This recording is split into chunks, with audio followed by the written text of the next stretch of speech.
ഒരു സമരത്തെ ചാപ്പകുത്തിയും അപഹസിച്ചു എന്നും ആ സമരത്തെ അവസാനിപ്പിക്കാൻ കഴിയില്ല എന്നൊരു തൊഴിലാളി നേതാവ് എന്നുള്ള നിലയിൽ താങ്കൾക്ക് തന്നെ അറിയാമല്ലോ. ഈ സമരം എങ്ങനെ അവസാനിപ്പിക്കും, എങ്ങനെ അവസാനിപ്പിക്കണം?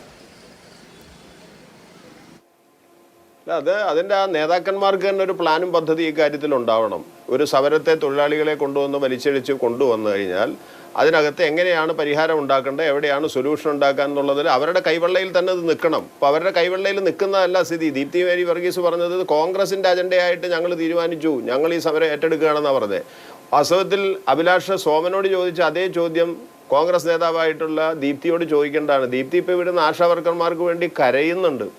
ഭയങ്കരമായ കരച്ചിലാണ്, നല്ല കരച്ചിലാണ്. യഥാർത്ഥത്തിൽ ധാർമ്മികമായി ഇങ്ങനെ ഇവർക്ക് വേണ്ടി പറയാനുള്ള അവകാശം കോൺഗ്രസിൻ്റെ പാർട്ടിക്ക് ഉണ്ടോ? വാസ്തവത്തിൽ കോൺഗ്രസ് ആരോഗ്യമന്ത്രിയായിരുന്ന കോൺഗ്രസിൻ്റെ ഭരണകാലത്ത് VS ശിവകുമാർ ഇരിക്കുന്ന സന്ദർഭത്തിൽ നടന്ന കോലാഹലങ്ങൾ അറിയാമല്ലോ. അന്ന് CIT അടക്കം ശക്തമായ സമരത്തിലേക്ക് വന്നതാ.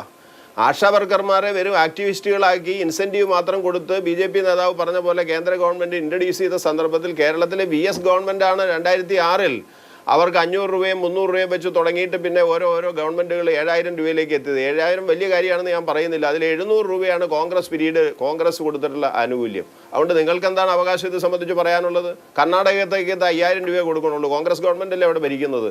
അതുകൊണ്ട് അതെല്ലാം പറയുമ്പോൾ വിഷമമുണ്ടായിട്ട് കാര്യമില്ല.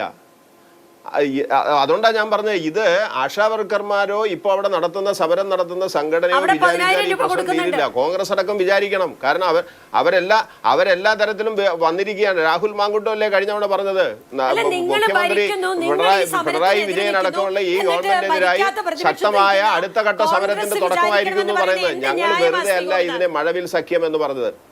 ഇതിനെ മഴവിൽ സഖ്യം എന്ന് ഞാൻ വെറുതെ പറഞ്ഞതല്ല. അതുകൊണ്ട് കോൺഗ്രസിന് ഇപ്പോഴത്തെ ഈ വിഷയത്തിൽ ഉത്തരവാദിത്തം പറയാൻ പറ്റുമെന്ന് ഞാൻ വിചാരിക്കുന്നില്ല. കഴിഞ്ഞ ഒരു പതിറ്റാണ്ടായി പ്രതിപക്ഷത്തിൽ നിൽക്കുകയല്ലേ. ഒരു നയാ പൈസ ശരി. ഇതേപോലെ കേന്ദ്ര ഗവൺമെന്റ് കേരളത്തിനെതിരായി ചുണ്ണാമ്പ് തൊട്ടൊരു കാലഘട്ടം ഇതേ മുമ്പുണ്ടായിട്ടില്ല. കോൺഗ്രസ് ഭരിക്കുമ്പോ ഇപ്പോഴാണ് ആ കാലഘട്ടം വന്നിരിക്കുന്നത്. അതൊക്കെ നമുക്ക് വേറെ ചർച്ച ചെയ്യാം. അതുകൊണ്ട് ഗവൺമെന്റ് നമുക്ക് അവസാനിപ്പിക്കാം. തടസ്സമല്ല. ചർച്ചയ്ക്ക് ചെന്ന് പരിഹാരം ഉണ്ടാക്കാൻ അവർ പരിശ്രമിക്കുക.